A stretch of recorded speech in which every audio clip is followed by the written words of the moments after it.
Hey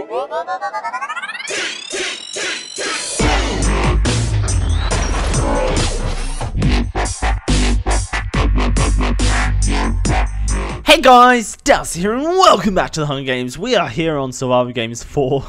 Surprisingly still amazingly popular despite the new releases of maps. And I thought today we'd do something slightly different. Instead of going onto the train tracks like we usually do, we're going to mix things up and we're going to take the most challenging route I know, and that's to go to the airport, because pretty much everybody here wants to go to the airport. So basically it's going to be a nice blood fest for you. So you know, someone left a comment that they wanted me to try and be slightly more challenging and do slightly more challenging things, and this is as challenging as I think I can get on this map, is to go to the place that everybody wants to go to, the talk of the town. Oh, that guy knows a good route. I should learn from that guy, because is he out already? No, he didn't jump out, but he could have jumped out.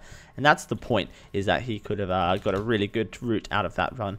This guy's going to go in here, and he's going to die, because I'm going to be mean to him. I'm going to press that button right there, unless he turns around and gets out, which he's going to do.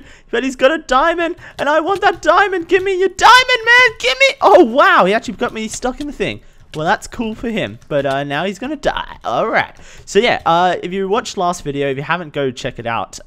It's pretty awesome. But if you watched last video, I raised the point about trash talking, which is something that a couple of people had started commenting saying they hadn't liked. And basically, I got an overwhelming response. Basically, the biggest response I've ever had when I've asked a question on a video. Tons of you just said, Dowsey, it's PvP, do what you want, you know, you're pretty good at it, and I like it when you trash talk people. And a couple people, like my mum, she comments on my videos every now and again, and more importantly, one of my staff on Sourceville, a lovely person by the name of Rachel, or Rain, as her name is pronounced, she left a really good comment basically about how she's very easily offended by people, and basically, she's not offended by myself at all, and that actually she finds all my my kind of, I guess, joking with insults and whatnot very light-humored, and she finds them all perfectly fine, and she doesn't have any problems with them. And that, you know, I'm not sexist, I'm not homophobic, I'm not racist, I don't treat anyone in bigotry type ways, and that as long as that continues and that trend continues, she couldn't really fault me. Well, not fault me, but she couldn't find any offense in any of my trash talking semantics, I guess. And so I thought that was a really well thought out answer, because actually that is really, really important. People do get offended by comments. People get offended by people all the time. And when you start to think that you got a bunch of people on YouTube who are offended by what people say to other people, and actually, I almost died there, wow. That actually, well, like, what is offense? And that's a hard question. I'm not actually going to go into that. I've completely lost my train of thought. But basically, what I was trying to mention is that after asking you guys, I got a bigger response saying, Dowsey, we actually like it when you do this. And so I'm going to listen to the masses, and I'm going to listen to my heart. And my heart originally said is, you know, I'm PvPing. It's kind of expected when you PvP. It's something that is fairly traditional when you PvP, is that you're going to trash talk. And actually, I'm not really causing too much offense to anyone. I don't really call anyone any rude things. It's all just a bit of fun, really, and that's kind of the fun thing, is I like having fun. You guys like having fun, and so let's have a bit of fun, and that's what I've concluded. Anyways, more importantly, on real life stuff. By the way, how's your day been, guys? I forgot to ask that, because I'm going to tell you about my day right now. My day's been really busy, but in the good way. So it's been a super productive day. I take what is called a BTEC National Diploma, and that's worth what is called 3 A-levels, and A-levels are your major qualification in the UK, and 3 of them is the norm. You need 3 of them to get into university, and pretty much everybody that you know will take 3 A-levels. Usually they take 4 on their first year, and then they drop down to 3 in their second year, because they're really hard, and they take up a lot of your time, and you only do need 3 to get in to university, so you only need 3. That's what I'm trying to get at. And so I take a BTEC diploma, and that's worth 3 A-levels, and then I take an A-level on top of that. So I'm doing the equivalent of 4 A-levels work, which is actually a ton. So I'm a grade 12 student for Americans and Australians. For Australians who live in New South Wales, you know the HSC. I'm on my second year of that as equivalent in America. I was talking to 10x about it. Still don't understand your system. It seems really weird to me. But basically what I heard is you got a credit system where each class gets you so much points, and then you can take optional tests that help you with your university chances, I think. I don't know. It confused me, but I'm sure it's pretty simple as soon as you learn it. Anyways, basically, when I went to sign up for my A-level, I was told it was going to be impossible. I was told by my tutors, by the A-level department at my college, by tons of different people who are there to educate me and there to provide me a good education, that to do a BTEC diploma and an A-level is an impossible task and that I would not be able to cope with it. Despite being said that, I basically pursued it. In Australia, it is compulsory to do English at higher qualification, in higher education, as in your year 11 and 12. Like, that's a compulsory subject. In England, it's not. But I didn't know if I was going to go to university in England or Australia. I've now decided I'm going to university in England. I'm going to a university called Staffordshire University, which is in the centre of England.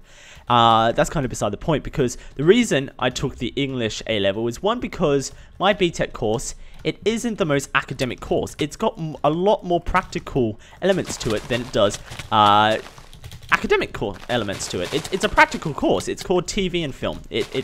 You're meant to learn how to make good TV and film, essentially, and that's what the course sets out to do. We've actually got enough diamonds to make a diamond sword, and so yeah, basically, I was told it was impossible, and my parents were pretty adamant that I needed to take this A-level in case I went to university in Australia, and so it wasn't really a choice that I wasn't taking it. I was either going to take it at the college or we're going to find other ways to do it, and that could have meant taking it at home. And as I said, A-levels are really hard, and I'm not sure. You know, I'm a home-educated student. I was homeschooled. I'm pretty focused when it comes to my studies, but I'm not sure I could have mustered up enough focus to do this course, this BTEC course and A-level, and study it all at home. I don't think I could have done that, to be completely honest.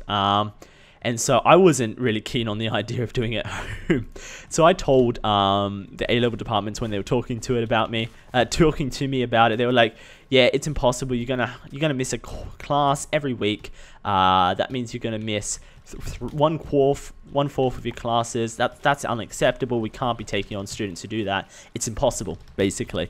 I think what I said back to them was, well, I'd much rather miss 1/4 of my total lessons than miss all of my lessons and have to do it at home. I think that was my counter argument. And they kind of got to the point where they had a student who was persistent that they were going to do this course, and I think they wanted to get rid of me. So they said, yeah, you can do it, eventually. Anyways, 2 years later, after being told what I wanted to do was impossible, I have finished my A-level today. And I should be receiving an A grade for it, which is absolutely outstanding. The top grade is A star. It's like an A plus, I guess. And I don't I'm not actually English minded. I'm much more mathematical and analytical minded. And so yeah, basically English wasn't my forte, if you prefer. And so I wasn't actually looking forward to doing this course at all. It wasn't until I got an A in my first exam that I realized, actually, I can do this. And if I put the time into it, I'm sure I could do this well. And I guess it paid off in the end. So there's a bit of inspiration if you're struggling at school, is that actually you don't have to be good at the stuff you do. And I can assure you, I wasn't good at English.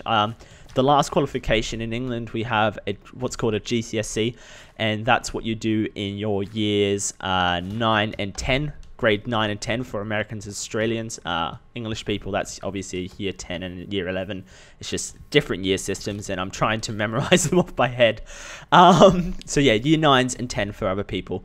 I got a B in my English, and that just goes to show that I massively improved, because A-levels are like 20 times harder, and I managed to get myself an A in it. So I'm pretty proud of myself, and I guess use that as inspiration if you're struggling at your studies, that actually you can be the master of your own fate when it comes to them, and ultimately you can decide how well you do. It's all about how much work you put in. Anyway, the game's almost over, and I don't think... Did I get to talk about what I wanted to talk about? I did, yeah. I think today I just wanted to put out that inspirational message about, you know, being able to do what you set out to do. Like, that is ultimately how stuff works. If you're motivated enough and you've got enough motivation to do it, go out there and do it. I encourage you to go and do it. I've been inspired by a ton of my friends who tell me they aren't good at something, and then they do it, and they do it well, and that's inspiring to me. And so I know how it can be inspiring to do stuff like that. Anyways, we're at deathmatch. I don't know if this guy's gonna, like, these guys. This guy said he wanted to team with me. I'm not sure if what this guy's gonna be doing. It doesn't look like he's won though. Oh, he's pulling out the bow. Actually, that bow can be really, really like painful to me. He could get the vital hits that could win him the game here. I don't think he's going to. I don't think he's going to. Oh, I've got a bow. I just remembered. Just remembered. Oh, that was a close game. Oh, man. And I think, if I check the leaderboards right now, that game may have just been the game I needed to win to... Yes, it was a game... Oh, no, I need to win one more game, and then I'm in the top 100 on the leaderboards. I've been following the survival game leaderboards. It's sglb.hivemc.com, and I'm trying to get into, like, the top 100 because I'm competitive. Anyways, guys, I hope you enjoyed the video. If you did, make sure to hit that thumbs up button, because what it does is it really helps me out by letting me know that you like the video, lets others know you like the video, and it gives me a really nice warmy fuzzy feeling inside. I'm gonna get that right one day. And if you haven't already, hit that subscribe button. I love to upload Minecraft Hunger Games. I've got some other series which are kind of on a hiatus until other people are available. For example, Sourceville, that's coming back. 10x is currently 6. 6? Yeah, he turned 6, guys. Nah, he's sick. And so hopefully this weekend we'll be able to get some games recorded for you guys, because I've been missing that series. It's lots of fun. And other stuff is coming as well, you know. Don't worry, series haven't ended until I say they end. Until the fat lady sings. Anyways, guys, I've been Dowsey. You've been the Awesome Sources. Catch you on my next video. Peace.